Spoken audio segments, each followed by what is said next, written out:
Kenpo karate. Topic: Kadzo does Acollar choke or Okuri Jime. In judo, there are different ways of attack and defense that we learn. And this one is in the sector of Inshime Waza. Inshime Waza. That is chokes. Today we're going to look at Okuri Jime. Karyangofo has visited Kadzo, the Kenyan Giriama beauty, and asked her to show him her new moves. This time, she is displaying a lapel or collar choke on the tamati and also standing. So she has told Karyangofo, when I'm about to start, I'll say Hajime. Hajime means begin. And when the choke becomes tight, you say mate. That means stop.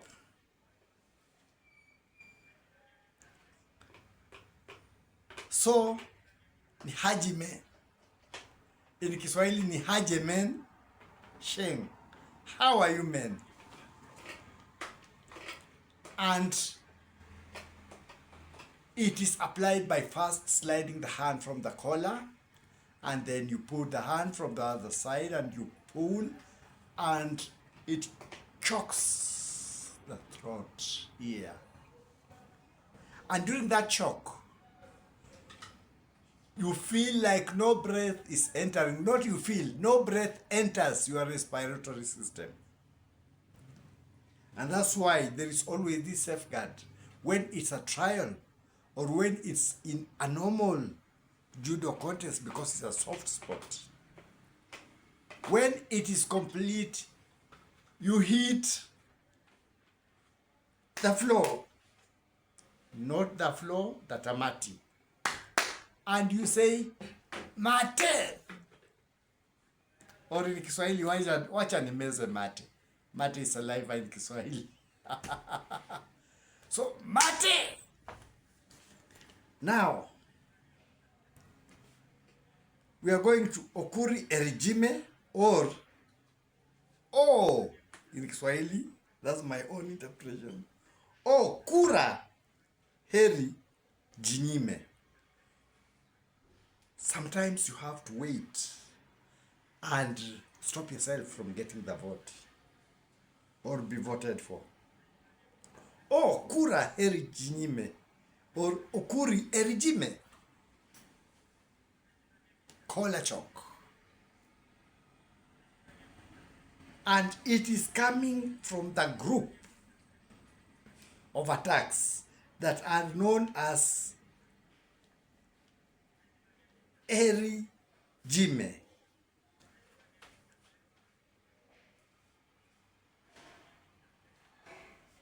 And Jime is coming from a group of the attacks. That is the choke. It's coming from Inshime Waza.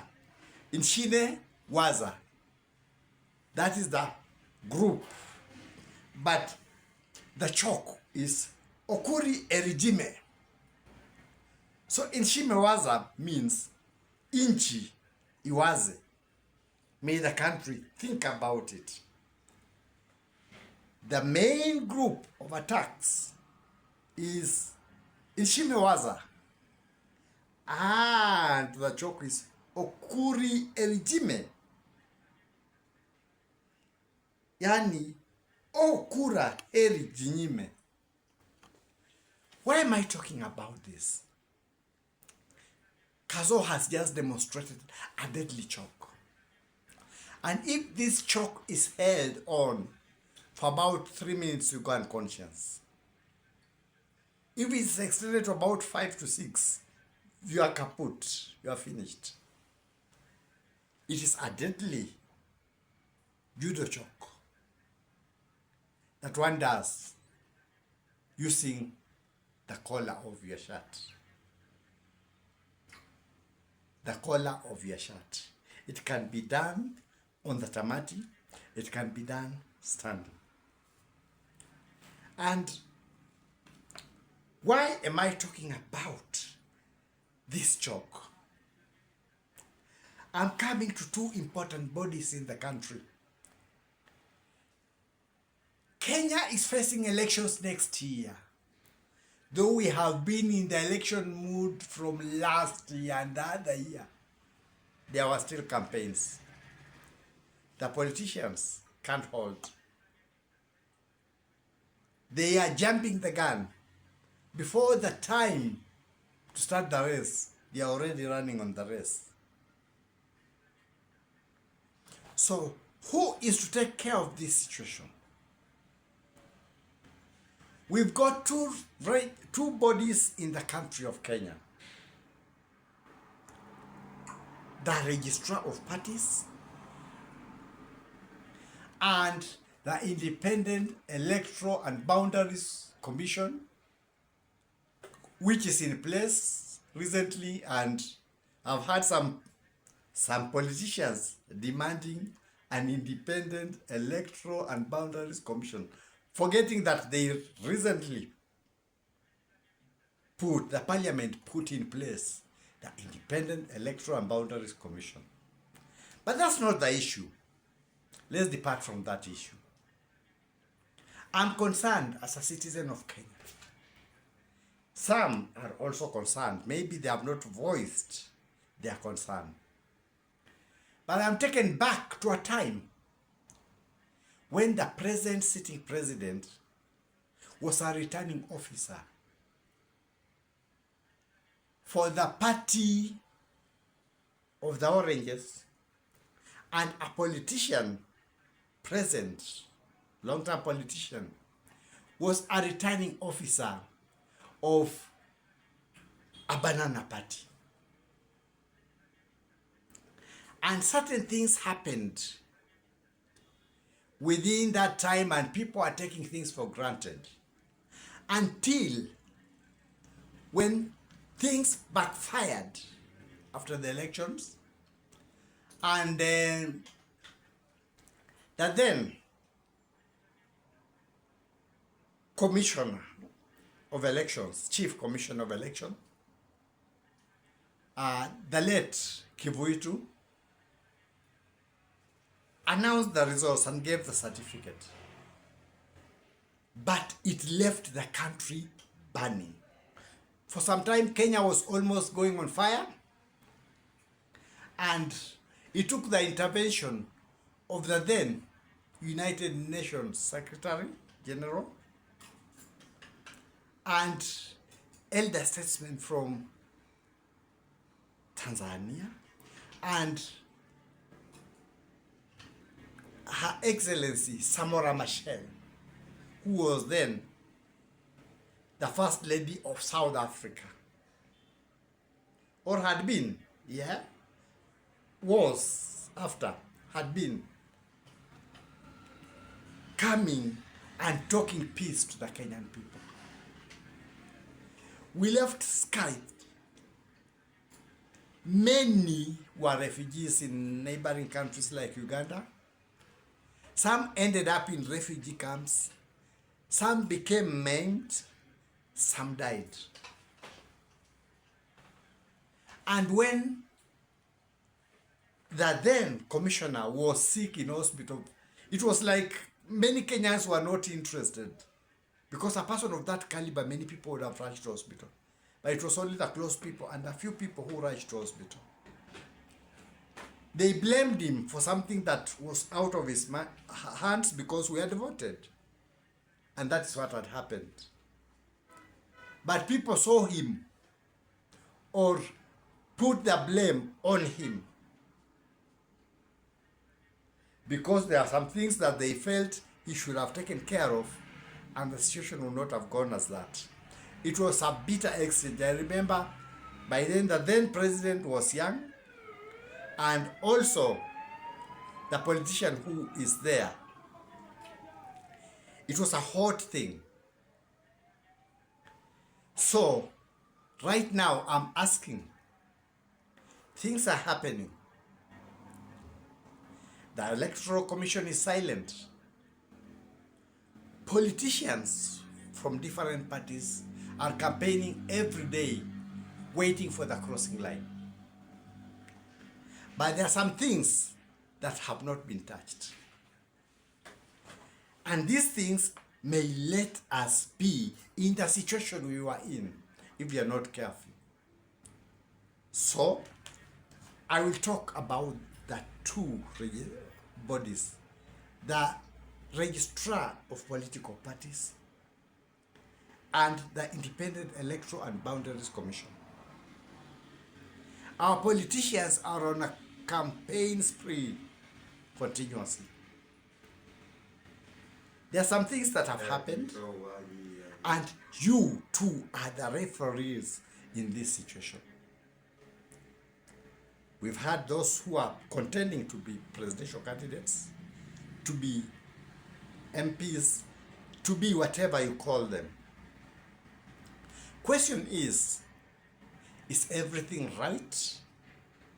Because if it is, we are waiting for every contender to go up to the finish line. That is what I say. Because it's always to say in advance, rather than we reach there. Because the first time I said, and I prayed, and God has shown me, Kenya, we shall not shed blood. And truly, Kenya, we shall not shed blood. We shall handle issues before time. We shall fight our political battles before time. When we reach the election time, we shall be exhausted. No more fighting. We go voting. The 8 commissioners of the Electoral Commission, kindly, as a Kenyan citizen, I ask, legally, is everything okay? Because if you allow everything to go on, then be sure at the final lap, you cannot stop anybody. If you do, there'll be chaos and you will be responsible for the chaos. So you say you stand, let the Kenyans know. Is everybody going to the finish line? Then we have the campaign without worries, because you know everybody is reaching the finish line. You don't change. Or if there are issues that you can utter now, the two of you, put yourself out of that situation if there are any anomalies. But if everything is okay, let everything go on so that you don't let Kenyans get into chaos. When a time comes that politicians have to register, and now you pull out the books and start telling them, according to law this, people will not listen to you. They will blame you for everything. And if things go on and there are chaos or there's bloodshed, they will hold you totally responsible. Because there are things that when you hold certain offices, to be in the Independent Electoral